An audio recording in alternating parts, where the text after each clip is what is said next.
ક્યારે જરૂર પડે? એક જ વૈષ્ણવને ખબર છે. આપણે બધા ગુજરાતી જ છીએ ને, આપણને આપણી ભાષાની એટલી ખબર ના પડે? ચલો બધાને પૂછીશું, જેટલા હેન્ડ રેસ કરશે. એટલે આમે એવું ના વિચારતા કે વચ્ચે વચ્ચે કરી દઈએ. વિશેષણ કોને કહેવાય? ચલો દીપકભાઈ.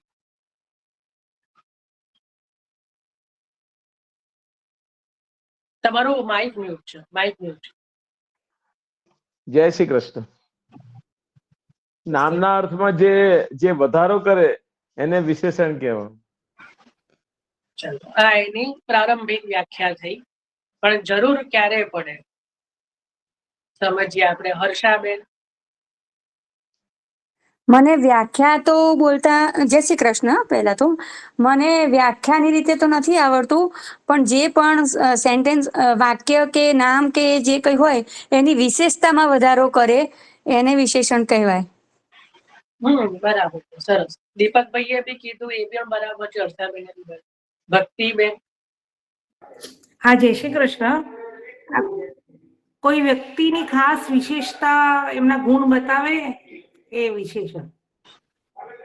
કોઈ બી વસ્તુ, વ્યક્તિ, જે બી વસ્તુ હોય. દિલસુખ બેન. દિલસુખ.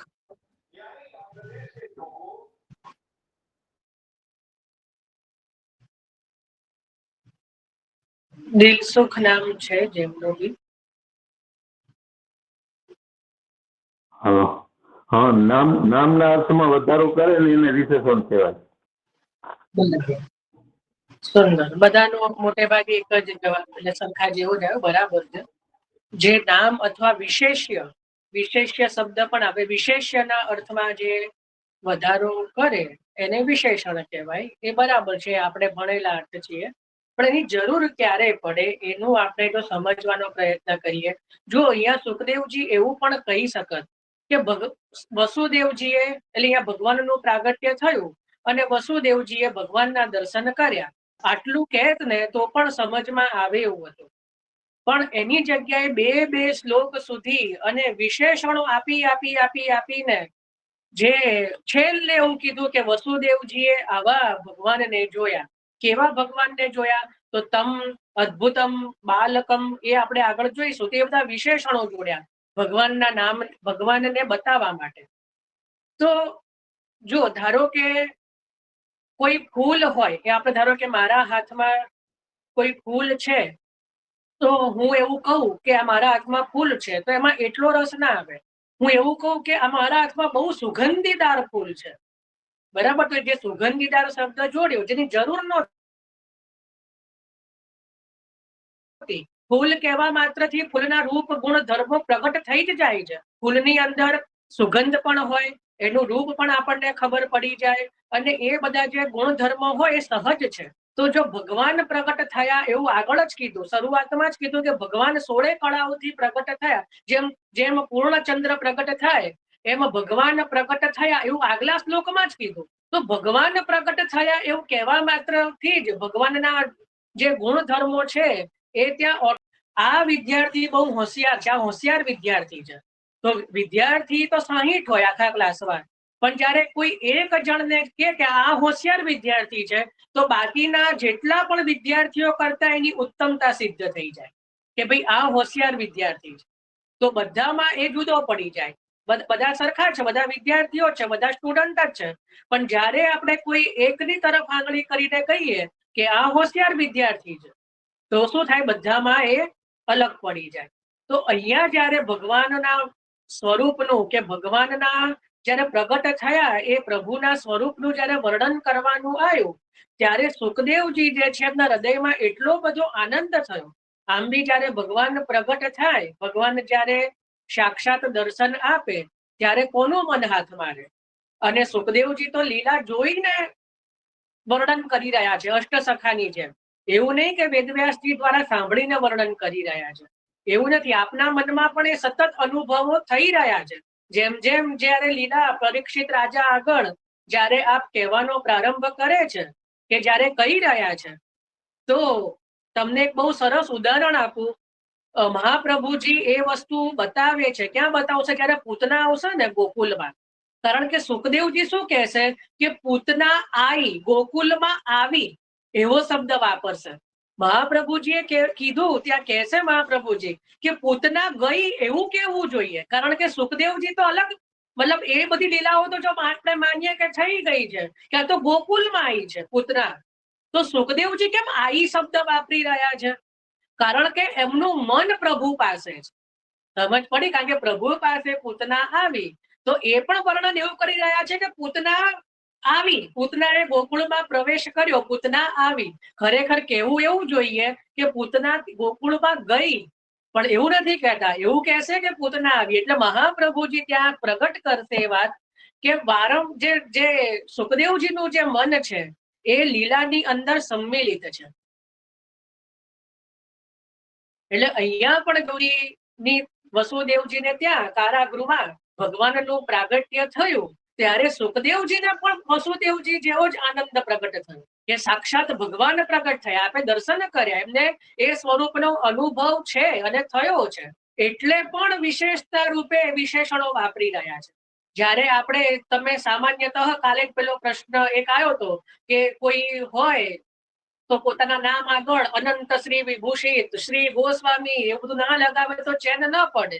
તો અહીંયા તો જયારે સાક્ષાત ભગવાન પ્રગટ થયા છે તો એમના આગળ તો શું ના લગાડીએ તો જો ઓછું પડે. બરાબર ને? એટલે સુખદેવજી, ધારો કે આપણે ત્યાં નરેન્દ્ર મોદી આવ્યા હોય તો આપણે એવું કહી દઈએ કે નરેન્દ્ર મોદી હવે સભાને સંબોધન આપશે? નહીં, આપણે એમની આગળ એક બે વિશેષણો લગાવીશું કે ભાઈ જે ભારતના જે પ્રધાનમંત્રી છે કે જે છે કે તો એ આ રીતે જે આવા મુખ્ય છે એ તમને હવે સંબોધન આપશે. કોઈ પણ એક સામાન્ય એક વ્યક્તિ માટે પણ આપણે વધારે વિશેષણ આપીશું. તો અહીંયા તો સાક્ષાત ભગવાન પ્રગટ થયા છે. તો એટલા માટે આપની વિશેષતા બતાવવા માટે સુખદેવજી ખાલી એવું નથી કહેતા કે ભગવાન પ્રગટ થયા કે વસુદેવજીએ ભગવાનના દર્શન કર્યા, એવું નહીં. કેવા ભગવાનના દર્શન કર્યા એના પણ 12 વિશેષણો આપ્યા. બરાબર? અને શ્રી મહાપ્રભુજી એવું કહી રહ્યા છે કે ભગવાનની અંદર 6 ધર્મો બિરાજે છે: ઐશ્વર્ય, પરાક્રમ, યશ, શ્રી, જ્ઞાન અને વૈરાગ્ય. તો આવા જે 6 જે આપના ધર્મો બિરાજે છે, અને પુરુષોત્તમ જે છે એ 2 પ્રકારના છે. અહીંયા મર્યાદાને પુષ્ટિની વાત નથી, શબ્દ લખી રાખજો: લોક વેદાતીત અને લોક વેદ પ્રસિદ્ધ. કેવા પુરુષોત્તમ છે? લોક વેદાતીત, લોક વેદ અતીત. લોક વેદાતીત, લોક લખો, લોક વેદ અતીત, લોક વેદ અતીત અને લોક વેદ પ્રસિદ્ધ.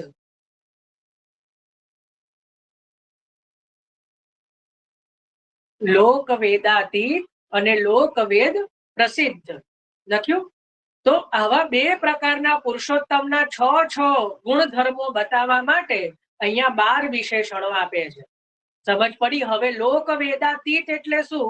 કે જે વેદ પુરાણો આદિમાં પણ જેનું વર્ણન શક્ય નથી, જે વેદ પુરાણ આદિમાં પણ જેનું વર્ણન શક્ય નથી, એ લોક વેદાતીત. અને વેદ પુરાણ આદિમાં જેનું વર્ણન કરવામાં આવ્યું છે એ લોક વેદ પ્રસિદ્ધ.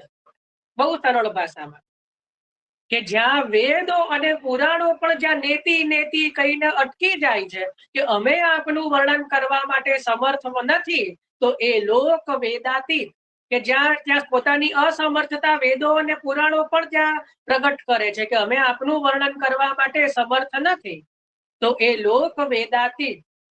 અને જ્યાં વેદો પુરાણોમાં ભગવાનના સ્વરૂપનું વર્ણન છે એ લોક વેદ પ્રસિદ્ધ. તો આ 2 પ્રકારના હોવાથી એ બંનેના 6 ગુણધર્મો અહીંયા સુખદેવજી બતાવતા હોવાથી ટોટલ 12 વિશેષણો વાપર્યા છે. બરાબર? એ મહાપ્રભુજી કહી રહ્યા છે. હવે આપણે સૌથી પહેલું વિશેષણ લઈએ છે તમ. આપણે શ્લોકો, આપણે પેલા 12 વિશેષણો લખ્યા છે ને, પહેલા જ લખેલા છે, એમાં તમે પહેલું જોશો તો એનો પહેલો જ છે તમ, તને માથે મીંડું, તમ. હવે તમ નો ખરેખર તો અર્થ થાય આ. શું થાય ગુજરાતીમાં અર્થ? આ પુરુષોત્તમ, આવા પુરુષોત્તમ પ્રગટ થયા આ. તો મહાપ્રભુજી ત્યાં એ જ બતાવી રહ્યા છે કે આમાં ભગવાનનું ઐશ્વર્ય બતાવ્યું, ઐશ્વર્ય ગુણ બતાવ્યો, કારણ કે અહીંયા લોક વેદ પ્રસિદ્ધ પુરુષોત્તમનું વર્ણન છે.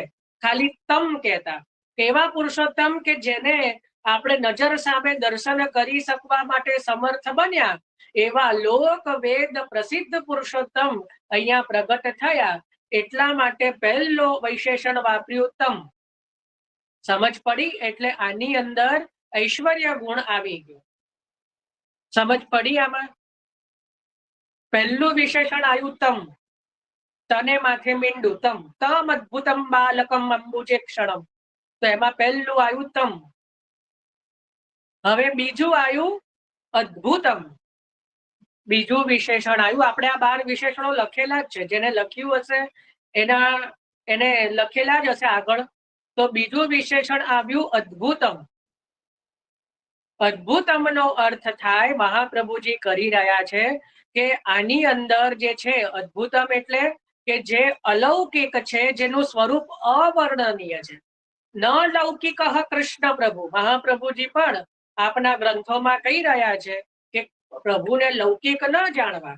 પ્રભુ બાળક રૂપ છે, પણ બાળકનો અર્થ કઈ લૌકિક બાળક નથી, અલૌકિક બાળક છે. એટલે સામાન્યતઃ લૌકિક જેવા ધર્મો હોય એવા ધર્મો પ્રભુમાં નથી. આપણે ત્યાં સર્વોત્તમ સ્તોત્રની અંદર પણ પ્રાકૃત ધર્મ નાશ્રય મપાકૃત નિખિલ ધર્મ રૂપમિતિ. શું આવ્યું? પ્રાકૃત ધર્મ. પ્રાકૃત ધર્મો એટલે જેને આપણા જેવા કે જેને ભૂખ લાગે, જેને મળમૂત્ર આદિ કરવું પડે, જેને માદા પડી જાય, પછી જેને આપણે થાક લાગે, બરાબર, પછીનો ને બધું આપણું જે ગંધ આવે શરીરમાંથી, ભગવાનમાં એવા ધર્મો નથી. ભગવાનના સ્વરૂપ ભલે મનુષ્યાકૃતિ છે, સન મનુષ્યાકૃતિ, પરંતુ ભગવાનની અંદર ભગવાન આનંદાત્મક છે. એટલે ભગવાનમાં મનુષ્યાકૃતિ હોવા છતાં પણ મનુષ્યના ધર્મો નથી. એટલે પ્રાકૃત ધર્મના આશ્રય, જેની અંદર પ્રાકૃત ધર્મો નથી. કેવા ધર્મો છે? અપ્રાકૃત નિખિલ ધર્મ રૂપમિતિ. જેના જે છે અપ્રાકૃત એટલે અલૌકિક, જેની અંદર ધર્મો છે. નિગમ પ્રતિપાદ્યમ યત, જેનું નિગમ, ત્યાં પણ જુઓ યતમ શબ્દ આવ્યો. યત એટલે તે નિગમ. નિગમ એટલે લોક વેદ પ્રસિદ્ધ, નિગમ એટલે વેદ. તો નિગમ પ્રતિપાદ્યમ, વેદોએ પણ જેનું પ્રતિપાદન કર્યું છે, નિગમ પ્રતિપાદ્યમ યત શુદ્ધમ સાકૃતિ સ્તોમિ, તેવા શુદ્ધ સાકાર સ્વરૂપનું હું સ્તુતિ કરું છું. આ આપણો સર્વોત્તમ સ્તોત્રનો પહેલો શ્લોક છે. સમજ પડી? આ સર્વોત્તમજી સ્તોત્ર જેને અભ્યાસ હોય તો એમાં પણ આ જ વસ્તુ આવી છે કે જે છે પ્રાકૃત ધર્મોનો આશ્રય નથી, અપ્રાકૃત નિખિલ ધર્મ છે. તો અહીંયા પણ જે છે અદ્ભુતમ, અદ્ભુતમ કહેતા અલૌકિક સ્વરૂપ છે, લૌકિક નથી, જેની અંદર કોઈ લૌકિક ધર્મો નથી અને જેનું સ્વરૂપ અવર્ણનીય છે. બે વસ્તુ કી છે મહાપ્રભુજી અદ્ભુતમાં. અદ્ભુત એટલે જે અલૌકિક છે અને જે અવર્ણનીય છે.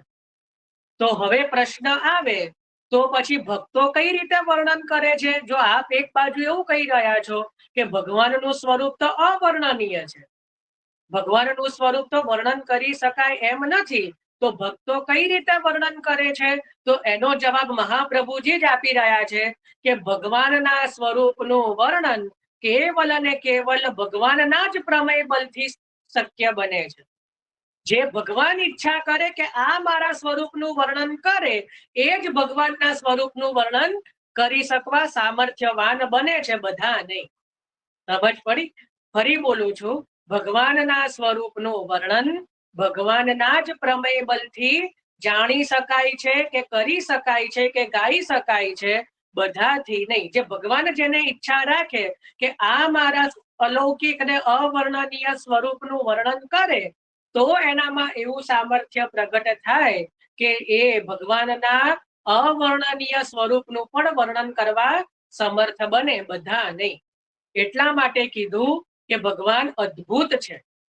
આપણે ત્યાં યમનાષ્ટકમાં પણ અદ્ભુત શબ્દ આવે છે, કોઈને યાદ છે? શેમાં આવે છે? યાદ કરો. કયા શ્લોક નંબર તો પૂછવાની હિંમત કરીશ જ નહીં, કારણ કે મને ખબર જ છે, નહીં જ ખબર હોય. ખાલી શબ્દ શોધીને આપો. હા?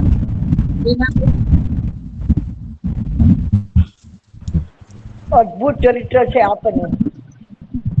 મેં મીનુબેન કીધું છે. મીનાબેન જેનું નામ હોય એ જવાબ આપ્યું. જેને પણ હેન્ડ રેસ નહીં કરે અદ્ભુત એને કીધું અનમ્યુટ કરશે એટલે હું રિમૂવ કરીશ. મેં કાલે પણ કીધું હતું.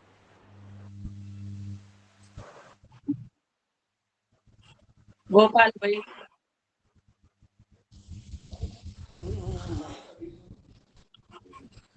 તવ ચરિત્રમ અત્યદ્ભુતમ.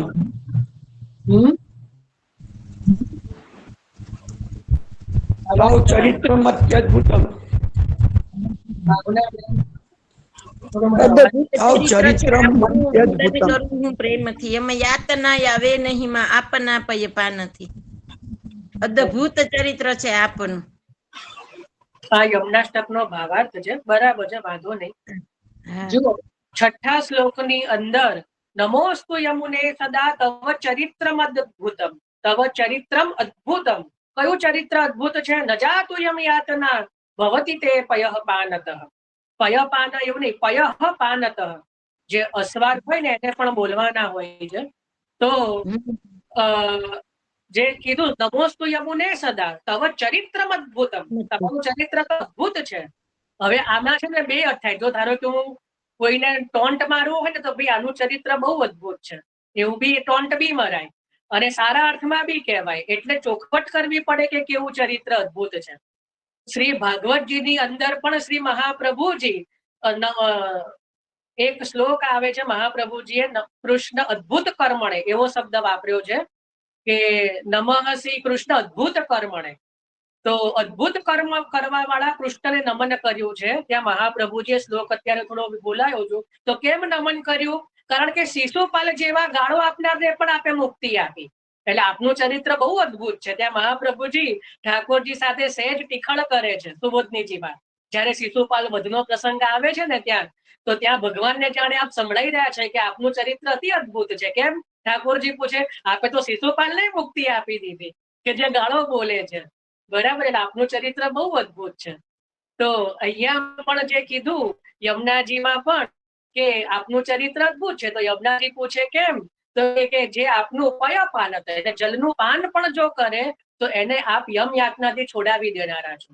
આપનું આ ચરિત્ર અતિ અદ્ભુત છે. સમજ પડી? તો અહીંયા પણ જે કીધું ભગવાન જે કેવલ પ્રમેય બલથી જાણી શકાય છે, અવર્ણનીય સ્વરૂપ વાળા છે અને અલૌકિક છે, એટલા માટે અદ્ભુત કર્મ વાળા છે. હવે આપણે અને આ જે વિશેષણ છે એની અંદર પરાક્રમ ધર્મ વર્ણન કર્યું. પ્રભુનું પરાક્રમ આવ્યું. પહેલું ઐશ્વર્ય આવ્યું. તમની અંદર લોક વેદ પ્રસિદ્ધ કહેતા ઐશ્વર્ય ગુણ પ્રગટ કર્યો, અને અહીંયા અદ્ભુત કહેતા જે છે પરાક્રમ ગુણ પ્રગટ કર્યો. આમાં કોઈને કઈ પૂછવાનું, કઈ સંદેહ? બે વિશેષણ થયા છે. હજી આપણે આગળ લઈએ છીએ, પણ આમાં બે વિશેષણમાં કોઈને કઈ પ્રશ્ન છે કે ના સમજ પડી હોય તો હેન્ડ રેસ કરીને પૂછજો. જો તમ અને અદ્ભુતમ બે વસ્તુ આપણે જોઈ. હવે આપણે ત્રીજું લઈએ છે, એ છે બાલકમ. બાલકમ. ભાઈ કોઈનું માઇક અનમ્યુટ છે?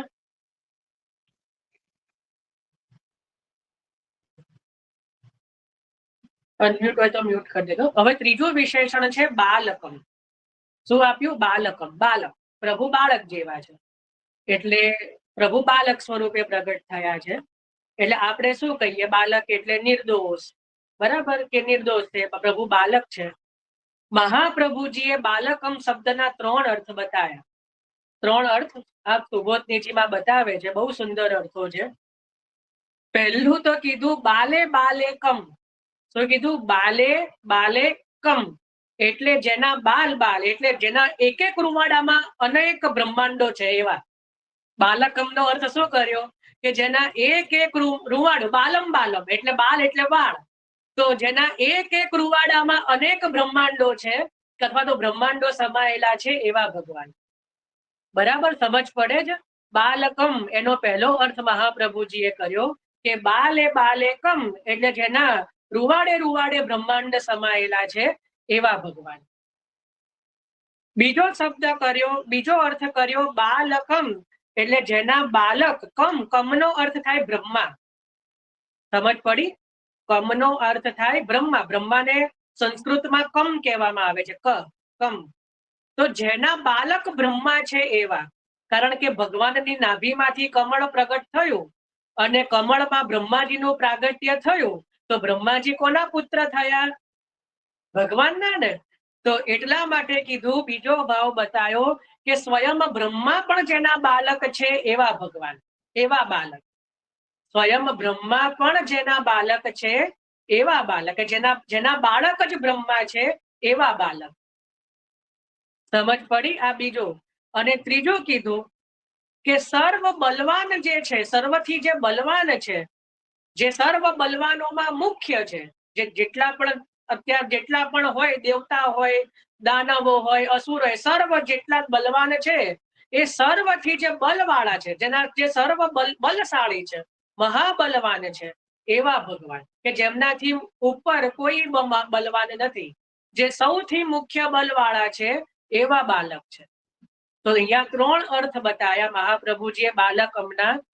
ફરી બોલું છું કે જેના રૂવાડે બ્રહ્માંડ છે એવા બાલક. બીજો અર્થ બતાવ્યો કે સ્વયં બ્રહ્મા પણ જેના બાળક છે એવા બાલક. અને ત્રીજું, જે સર્વથી મહાબલવાન છે એવા બાલક. તો અહીંયા બાલકમ વિશેષણ આવ્યું. આની અંદર યશ ધર્મ પ્રગટ કર્યો, યશ ધર્મ. ચલો, આમાં સમજ પડી? આપણે આ ત્રીજું વિશેષણ લીધું, બાલકમ. તમ, અદ્ભુતમ અને બાલકમ. બરાબર, આ 3 વિશેષણ થયા. હવે આપણે ચોથું સુખદેવજી કહી રહ્યા છે અંબુજેક્ષણમ. બહુ સુંદર છો, આની વ્યાખ્યા મહાપ્રભુજીએ જબરજસ્ત કરી છે.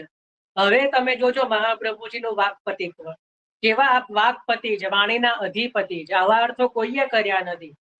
જો અંબુજેક્ષણમનો સીધો અર્થ થાય કમલ નેત્ર. અંબુજ એટલે કમલ.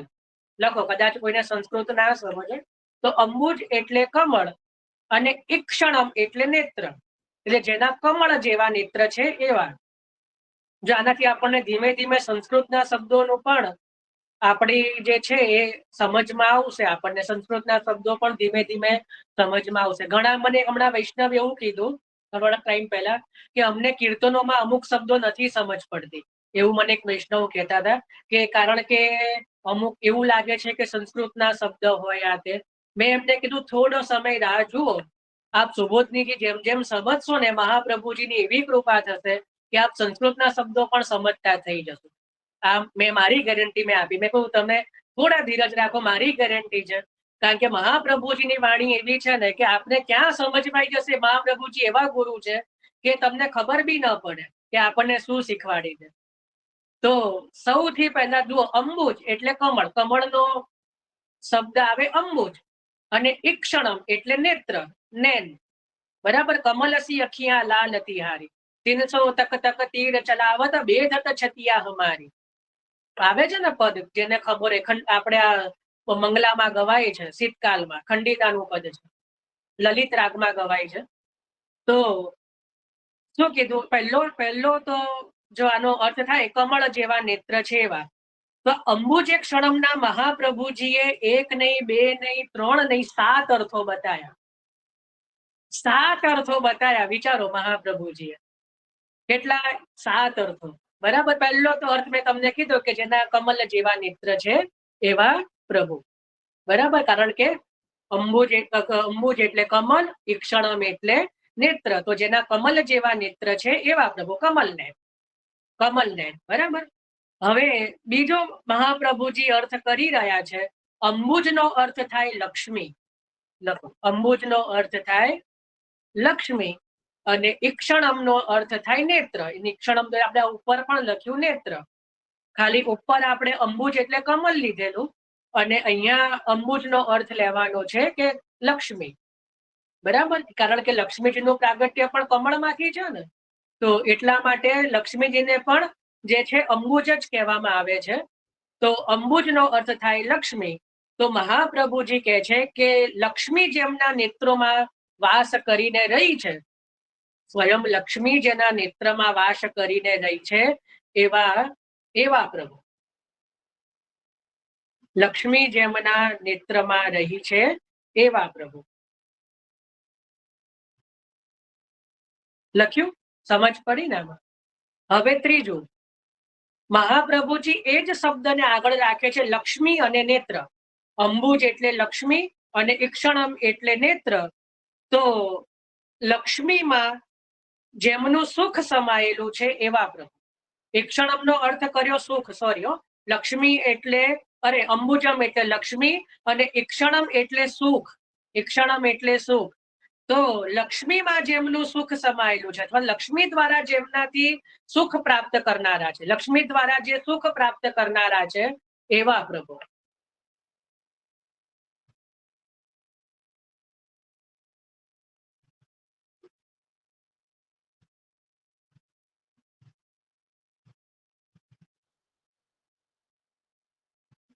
હવે ફરીથી અંબુજ એટલે લક્ષ્મી અને ઈક્ષણમ એટલે કામ.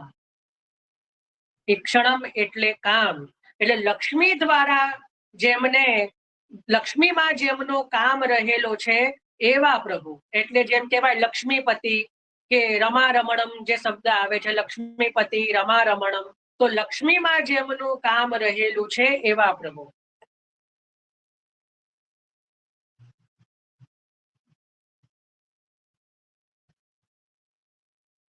લખ્યું? હવે આપણે આગળ લઈએ છે. મહાપ્રભુજી કહે છે અંબુજ એટલે સૂર્ય અને ચંદ્ર. અંબુજ એટલે સૂર્ય અને ચંદ્ર અને ઈક્ષણમ એટલે નેત્ર. સૂર્ય અને ચંદ્ર જેમના નેત્ર છે એવા પ્રભુ. આપણે જ્યાં શ્રીમદ ભાગવતજીમાં વિરાટ સ્વરૂપનું વર્ણન આવે છે ને, ત્યાં સૂર્ય અને ચંદ્રને ભગવાનના નેત્ર રૂપ કયા છે. એટલે સૂર્ય અને ચંદ્ર પણ જેમના નેત્ર રૂપ છે એવા પ્રભુ.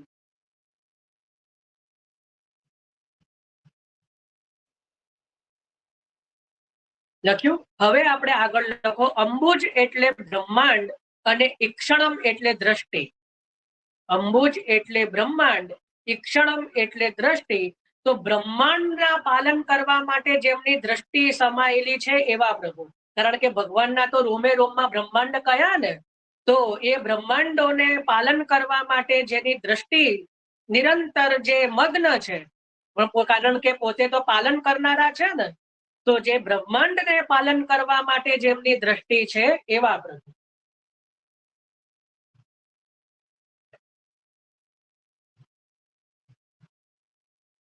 અને છેલ્લો અર્થ બતાવ્યો, અંબુજ એટલે પૃથ્વી અને ઈક્ષણ એટલે દ્રષ્ટિ. એટલે પૃથ્વીનું પાલન કરવા માટે જેમની દ્રષ્ટિ છે એવા પ્રભુ.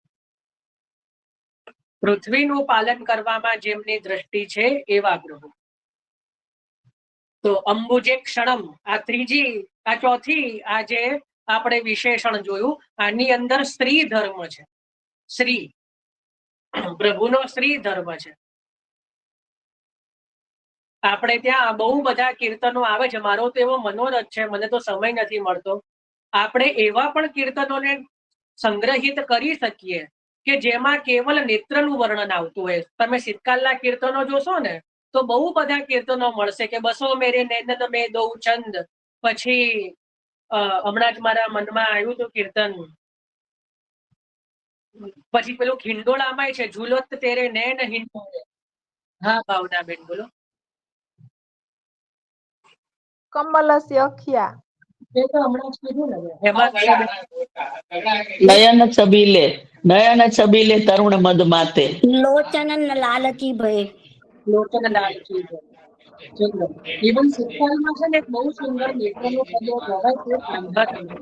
મને બહુ ભૂલી ગયું. એમાં પણ નેત્રોનું બહુ સુંદર વર્ણન છે. તો એમાં આપણે પ્રભુના નેત્રોના આખા કીર્તનનો એક સંગ્રહ કરી શકીએ. પછી પ્રભુના ચરણારવિંદને પકડવા જોઈએ. પહેલા તો શરૂઆત ચરણારવિંદથી કરવી જોઈએ કે ચરણ કમલ વંદો જગદીશ એમ કરીને ચરણારવિંદ થા. એવા ચરણારવિંદના કીર્તનોના જેનું વર્ણન આવતું હોય એવા કીર્તનોનો પણ સંગ્રહ કરી શકીએ. પછી જેમાં નેત્રનું આવતું હોય, પછી જેમાં વદન એટલે મુખનું વર્ણન આવતું હોય, બરાબર. તો સુંદર મુખ કી હો બલ બલ જાઓ. તો પ્રભુના એક અંગ ઉપર જે ભગવદીઓએ જે પદ લીધા છે કે પોતે વર્ણન કર્યા છે, જ્યારે આપણે બધા પદોને સંગ્રહ કરીને જ્યારે એક સાથે પ્રભુના એક અંગનું ચિંતન કરીએ તો કેવો આનંદ આવે. એક ભગવદીય આ ઉપમા આપે, એક ભગવદીય પેલી ઉપમા આપે તો કેવો આનંદ આવે. મારા મનમાં તો ઘણા સમયથી આવું છે, થશે પ્રભુ એ પણ કરાવશે જ્યારે કરાવશે. પણ બહુ ઈચ્છા છે કે આવું એક અલગ અલગ પ્રભુના સમગ્ર અંગનું એક સંગ્રહ કરીએ કે નેત્રના કીર્તન આવી જાય, મુખના કીર્તન આવી જાય, હસ્તના આવી જાય, ચરણના આવી જાય, કટીના કીર્તન આવી જાય, બધા જેટલા પણ શ્રીઅંગના વર્ણન, કેશના કીર્તન આવે બધા એકમાં. તો એવું જયારે બધું વર્ણન આવે ને તો આનંદ આવે. તો અહીંયા પણ આવ્યું અંબુજ ક્ષણમ, એટલે જેના કમલ જેવા નેત્ર છે એવા. તો અહીંયા 4 વિશેષણ વિરામ થયા. આમાં કોઈને કઈ અત્યાર સુધી કોઈને કઈ પ્રશ્ન આદિ કઈ લખવાનું રહી ગયું હોય? તમ અદ્ભુતમ બાલકમ અને અંબુજે ક્ષણમ, આપણે આ 4 વિશેષણ જોયા.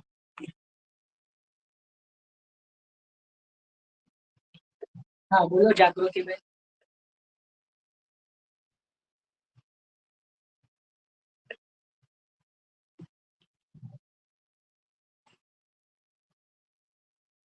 મને હેન્ડ રેસ નથી દેખાઈ રહ્યા. તમ કહેતા ઐશ્વર્ય ધર્મ બતાવ્યો અને અદ્ભુત કહેતા કયો ધર્મ કીધું આપણે? હા, પરાક્રમ. પરાક્રમ. હા, સરસ. ચલો બીજા કોઈને કઈ? हाँ जय भाई, जय श्री कृष्ण। ये पहला और दूसरा सम और अद्यभूतम, हाँ क्या उसमें वो नहीं लिखा है, हम थोड़े से लेट आए थे। नहीं ऐसा नहीं, कोई प्रश्न आपका छूट गया वो तो फिर आप शायद लेट ज्वाइन हुए होंगे। हाँ नहीं, छूट गया ये विश्लेषण पहला और दूसरा। ठीक है, तो ठीक है, अभी मैं सूक्ष्म बता रहा हूँ, फिर वर्णन में तो फिर आपको वीडियो में ही देखना पड़ेगा। देखो तम में लिख दो लोक वेद प्रसिद्ध पुरुषोत्तम, लोक वेद प्रसिद्ध पुरुषोत्तम ऐश्वर्य गुण, और अद्भुत में लिख दो अलौकिक, प्रभु का स्वरूप अलौकिक और अवर्णनीय है, उसमें पराक्रम धर्म।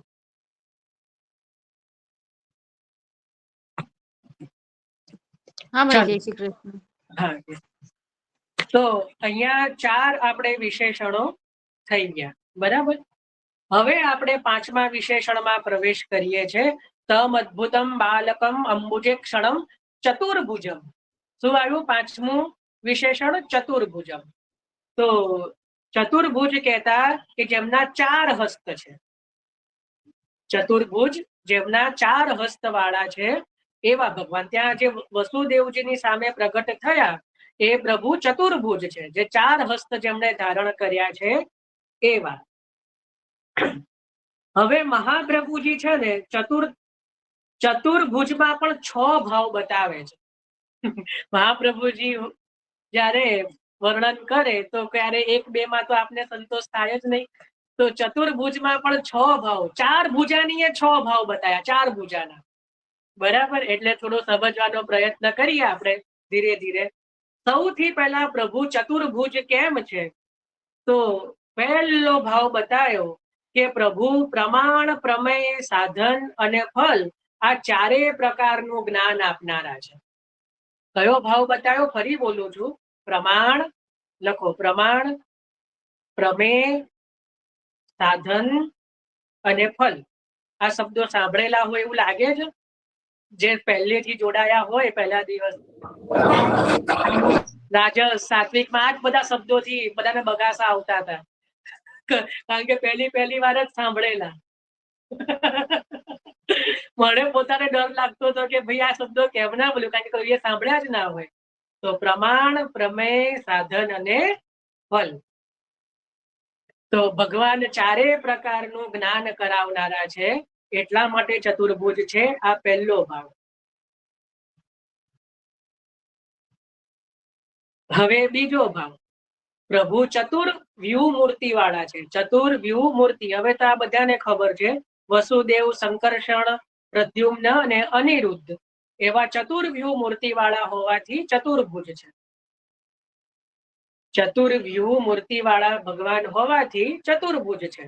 ચતુર્વ્યુહ એટલે વસુદેવ, સંકર્ષણ, પ્રદ્યુમ્ન અને અનિરુદ્ધ. તો એટલા માટે જે છે એ ભગવાન ચતુર્ભુજ છે. ત્રીજું બતાવ્યું કે ભગવાન 4 પુરુષાર્થોનું દાન કરનારા છે. ધર્મ, અર્થ, કામ અને મોક્ષ. ભગવાન 4 પુરુષાર્થોનું દાન કરનારા છે. ધર્મ, અર્થ, કામ અને મોક્ષ, એટલા માટે ચતુર્ભુજ છે. ચલો વૈષ્ણવો, હવે હું પ્રશ્ન કરું છું. પુષ્ટિ માર્ગના પુરુષાર્થ શ્રી મહાપ્રભુજીએ કયા ગ્રંથમાં વર્ણવ્યા છે? જેને ખબર હોય હેન્ડ રેઝ કરે. અનમ્યુટ નથી કરવાનું ડાયરેક્ટ. મારે જોવું છે કેટલા લોકોને ખબર છે.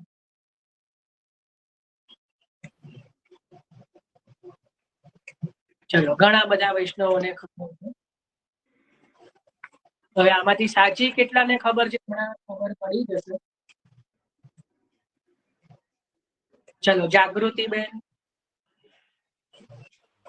ચતુશ્લોકી ગ્રંથ. બહુ સુંદર, બહુ સુંદર. ષોડશ ગ્રંથની અંદર એક ગ્રંથ છે ચતુશ્લોકી. સર્વદા સર્વ ભાવેન ભજનીયો વ્રજાધિપ સ્વસ્યાયમેવ ધર્મો હિ નાન્યઃ કાપી કદાચન એવં સદા સ્મ કર્તવ્યમ ભગવાન દયિષ્યતિ પ્રભુ સર્વ સમર્થો હિ તતો નિશ્ચિંતતાન વ્રજેત યદિ શ્રી ગોકુલાધીશો ધૃત સર્વાત્મના હૃદિ તતઃ કિમ પરમ બ્રૂહિ લૌકિકમ વૈદિકૈરપી અતઃ સર્વાત્મના સસ્વદ ગોકુલેશ્વર પાદયો સ્મરણમ ભજનમ ચાપી ન ત્યાજ્યમિતિ મે મતિ. 4 શ્લોકનો ગ્રંથ છે, પણ એની અંદર એટલો અગાધ રસ ભરેલો છે કે પુષ્ટિ માર્ગના 4 પુરુષાર્થ મહાપ્રભુજી આ 4 શ્લોકમાં વર્ણન કર્યા છે, જેનું નામ છે ચતુશ્લોકી. બરાબર. તો એ જ રીતે અહીંયા પણ કહી રહ્યા છે કે ભગવાન 4 પુરુષાર્થોનું દાન કરનાર છે. ભગવાન જે છે એ 4 પુરુષાર્થ ધર્મ, અર્થ, કામ, મોક્ષ એ 4 પુરુષાર્થનું દાન કરનારા હોવાથી ચતુર્ભુજ છે. ભારતીબેન, કોઈ પ્રશ્ન છે?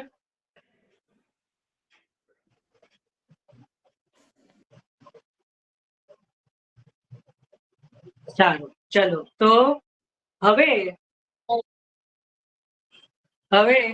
હા, બોલો દીપકભાઈ.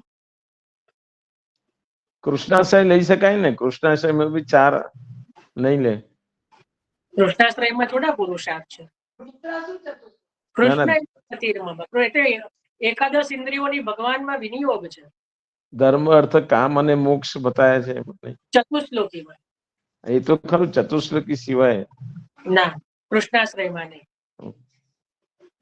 એવું કોઈ ટીકાકાર નથી કહેતા. પછી આપણે સ્વતંત્ર કોઈ ભાવના ક્યાંકથી લઈ લઈએ તો અલગ વસ્તુ છે. હમણાં આ તો હું કહેવાય નહીં, મને એક વૈષ્ણવનો ફોન આવ્યો. હું જબરજસ્ત આપણા વૈષ્ણવોની માનસિકતા કેવી હો.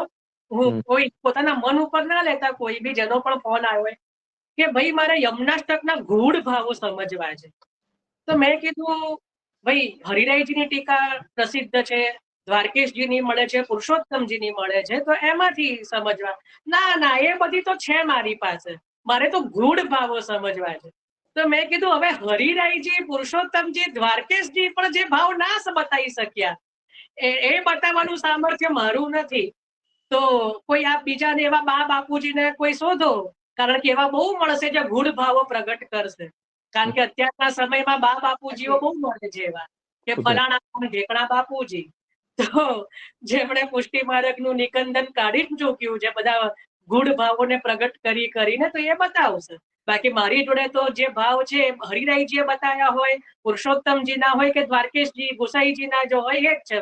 એ સિવાય કોઈ માત્ર સ્વતંત્ર ભાવો નથી અને કે રહેશે પણ નહીં, મારે રાખવા પણ નથી. તો એટલે જે આપણા જે મૂળ ટીકાકારો બતાવતા હોય, મૂળ બાળકો, આપણે તો એનું જ ચિંતન કરવાનું. તો આપણે અહીંયા આવી જઈએ કે 4 પુરુષાર્થ, જે ચતુર્વિધ પુરુષાર્થો જે છે એ ભગવાન જે છે એ આપનાર છે. હવે ચોથું બહુ સુંદર છે કે 4 ભુજ, જે 4 દિશાઓ જેમની ભુજા છે, એટલે ઉત્તર, દક્ષિણ, પૂર્વ, પશ્ચિમ જે છે, ચારેય દિશાઓ રૂપી જેમની ભુજાઓ છે. નિર્ગુણ સ્વરૂપમાં ભગવાનની ભુજાઓ કઈ? તો દિશાઓ. જો જે વિરાટ સ્વરૂપ છે તો એના નેત્ર કયા? તો સૂર્ય અને ચંદ્ર. તો એ રીતે એમની ભુજાઓ કઈ? તો દિશાઓ. તો ચારે દિશાઓ જેમની ભુજાઓ છે, રૂપ છે, એવા પ્રભુ.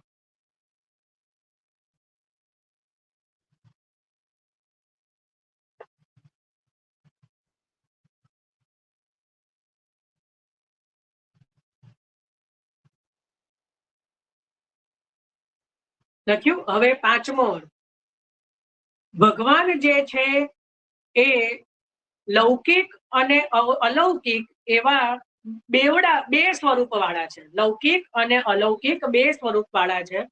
એટલે લૌકિક સ્વરૂપથી, લૌકિક એટલે 2 ભુજાઓ દ્વારા અસુરોને હણનારા છે અને 2 ભુજા દ્વારા ભક્તોનું રક્ષણ કરનારા છે. લૌકિક અને અલૌકિક એ રીતે 2 સ્વરૂપ વાળા છે. 2 ભુજાથી અસુરોને હણનારા છે અને 2 ભુજાથી ભક્તોનું રક્ષણ કરનારા છે. તો ચતુર્ભુજ થયા પ્રભુ.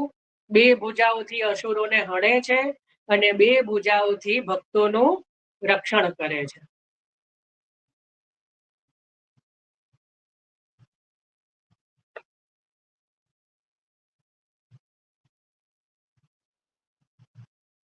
લખ્યું.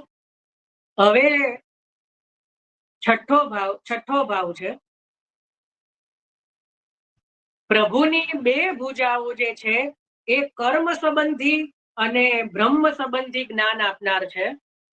કર્મ સંબંધી અને બ્રહ્મ સંબંધી જ્ઞાન આપનાર છે. અને 2 ભુજાઓ જે છે એ સાધન અને ફલરૂપ ભક્તિનું જ્ઞાન આપનાર છે. એટલે સગુણ અને નિર્ગુણ ભક્તિનું જ્ઞાન આપનાર છે. એટલા માટે આ ચતુર્ભુજ છે. જય ભાઈ ફરી બોલો તો એક વખત સહેજ.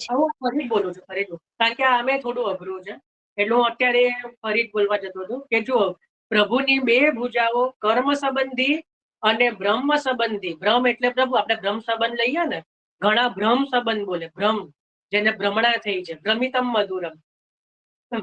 તો બ્રહ્મ નહીં, ભ્રમ, બ ની નીચે માત્ર આવે, બ્રહ્મ. તો બ્રહ્મ સંબંધી જેમને જ્ઞાન છે, જ્ઞાન આપનારા છે.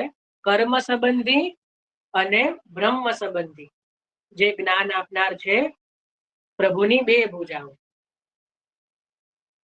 અને પ્રભુની બીજી 2 ભુજાઓ જે છે એ સાધન ભક્તિ અને ફલરૂપા ભક્તિનું જ્ઞાન આપનાર છે. એટલે સગુણ અને નિર્ગુણ. સગુણ ભક્તિ અને નિર્ગુણ. સગુણ ભક્તિ એટલે સાધન ભક્તિ અને નિર્ગુણ એટલે ફલરૂપા ભક્તિનું જ્ઞાન આપનાર છે. એટલા માટે પ્રભુ ચતુર્ભુજ છે.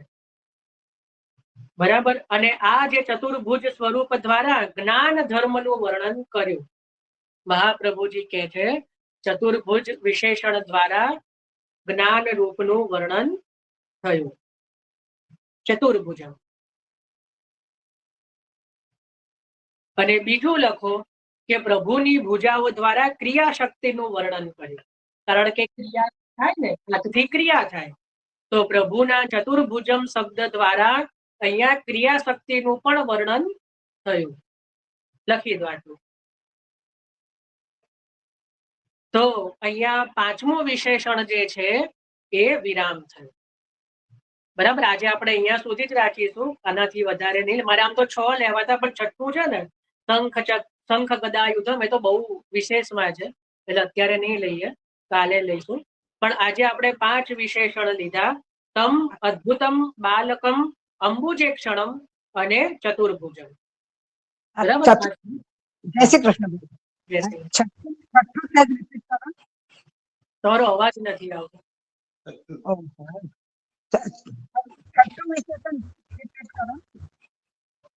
ભાઈ મને અવાજ નથી આવતો કે કોઈને નથી આવતો? ડિસ્ટર્બન્સ છે એમ કે છે. છઠ્ઠું વિશેષણ કોને એમ કે છે? અચ્છા, છઠ્ઠો ભાવ વિશેષણ નહીં, પાંચમા વિશેષણનો છઠ્ઠો ભાવ. સમજ પડી ને? પાંચમું વિશેષણ છે ચતુર્ભુજ, એનો છઠ્ઠો ભાવ. કર્મ સંબંધી અને જ્ઞાન સંબંધી જે બે ભુજાઓ આપનાર છે, કર્મ સંબંધી અને કર્મ સંબંધી અને બ્રહ્મ સંબંધી જ્ઞાન, એ બે ભુજાઓ આપનાર છે. અને સાધન ભક્તિ અને ફલરૂપા ભક્તિનું જ્ઞાન બીજી બે ભુજા આપે છે. તમને બહુ સંપળ સમજાવું. શ્રી ભગવદ્ ગીતામાં ભગવાને ત્રણ વસ્તુને મુખ્યતા આપી છે. કઈ? જ્ઞાન, કર્મ અને ભક્તિ. જ્ઞાન, કર્મ અને ભક્તિ. બરાબર? તો અહીંયા ત્રણેય વસ્તુ આવી ગઈ. બે ભુજાઓ દ્વારા જ્ઞાન અને કર્મની, બરાબર, અને બીજી જે છે બીજી બે ભુજાઓ દ્વારા ભક્તિ. હવે ભક્તિના બે પ્રકાર છે, સગુણ અને નિર્ગુણ, સાધન અને નિર્ગુણ, સાધન અને ફલ. સુરાસુર સુપૂજિતે બે પ્રકારના ભક્તો બતાવ્યા, સુર અને અસુર. સુર એટલે જે મારા છોકરાઓ નું સારું થઈ જાય, હું આપની સેવા કરું તો મને બંગલા ગાડીને મળી જાય, મારા છોકરાના વિવાહ લગ્ન નથી થતા તો લગ્ન થઈ જાય, છોકરાના ઘરે પારણું બંધાઈ જાય. આવા હોય ને કે હું આપની સેવા કરું છું તો મને આ બધું મળી જાય, એવું હોય ને ઘણાને. તે બધાને અસુર કહે છે મહાપ્રભુજી, કે જે પ્રભુને હું આપની આટલી બધી સેવા કરું તો મને બંગલા ગાડી તો મળવા જ જોઈએ, જાણે પ્રભુ પર ઉપકાર કરતા હોય. બરાબર ને? તો ધરતા હોય મિશ્રી ભોગ, મિશ્રી કટોરી મિશ્રી ધરીને હોય પ્રભુ બંગલા ગાડી મળી, મારા દુઃખ દૂર થઈ જાય, મને શરીરના રોગો જતા રહે. તો એવા હોય. હવે એમાં બી આપણે ભગવાને જ બનાયા છે. તો એ જે પ્રકારે સાધન ભક્તિ કરનારા છે, જે સગુણ જે છે એવા, અને જે નિર્ગુણ, જે કોઈ અપેક્ષા રાખતા નથી. મહાપ્રભુજીનો માર્ગ નિર્ગુણ માર્ગ છે. પ્રાર્થિતે કથમ કિમ સ્યાત સ્વસ્વામી બ્રાય સંશયા. શું કહી રહ્યા છે મહાપ્રભુજી વિવેક ધૈર્યાશ્રયમાં? પ્રાર્થિતે કથમ કિમ સ્યાત સ્વસ્વામી બ્રાય સંશયા. પ્રાર્થના કરીને શું મળવાનું? એ ઉપરથી તમારા સ્વામીના અભિપ્રાયમાં સંશય છે પ્રગટ થઈ જશે જો પ્રાર્થના કરશો તો. પ્રભુએ જે વિચારીને રાખ્યું છે એમાં તમને શંકા છે, એ પ્રગટ થઈ જશે પ્રભુ આગળ. એટલે પ્રાર્થિતે કથમ કિમ સ્યાત, જે આપવાનું છે જ આપવાના છે ભગવાન. તો પ્રાર્થિતે કથમ કિમ સ્યાત સ્વસ્વામી બ્રાય સંશયા. આવો શબ્દ મહાપ્રભુ ગ્રંથો વાંચો ને બહુ આનંદ આવે. એટલે પોતાના સ્વામીના અભિપ્રાયમાં સંશય કરીને શું મળવાનું? એટલે પ્રાર્થના કરીને પણ કશું મળવાનું નથી. પ્રભુને જે આપવું છે જ આપવાના છે. બરાબર? એટલે સગુણ અને નિર્ગુણ એ બે પ્રકારના જે ભક્તિ રૂપ છે, તો એ અહીંયા વર્ણન કર્યું. બરાબર? હવે કોઈને કઈ આમાં પ્રશ્ન, ચિંતન કઈ બી? પાંચે પાંચ આપણે વિશેષણ લીધા.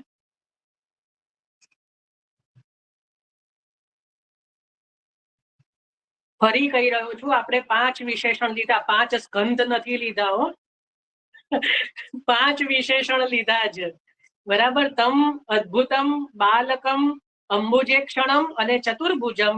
અને આ વિશેષણો સુખદેવજી ક્યારે વાપરી રહ્યા છે? કે જ્યારે કારાગૃહમાં દેવકીજીની અંદર દેવકીજીની સન્મુખ ભગવાનનું પ્રાગટ્ય થયું અને વસુદેવજીએ કેવા ભગવાનને જોયા એનું વર્ણન કરતા સુખદેવજી આ વિશેષણોનું વર્ણન કરી રહ્યા છે. એમાં જે 12 વિશેષણોનું વર્ણન કર્યું ભગવાનના, એમાંથી આજે આપણે 5નું ચિંતન કર્યું. બરાબર?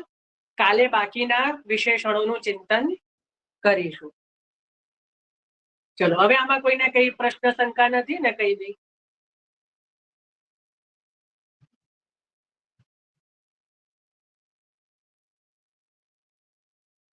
સારું.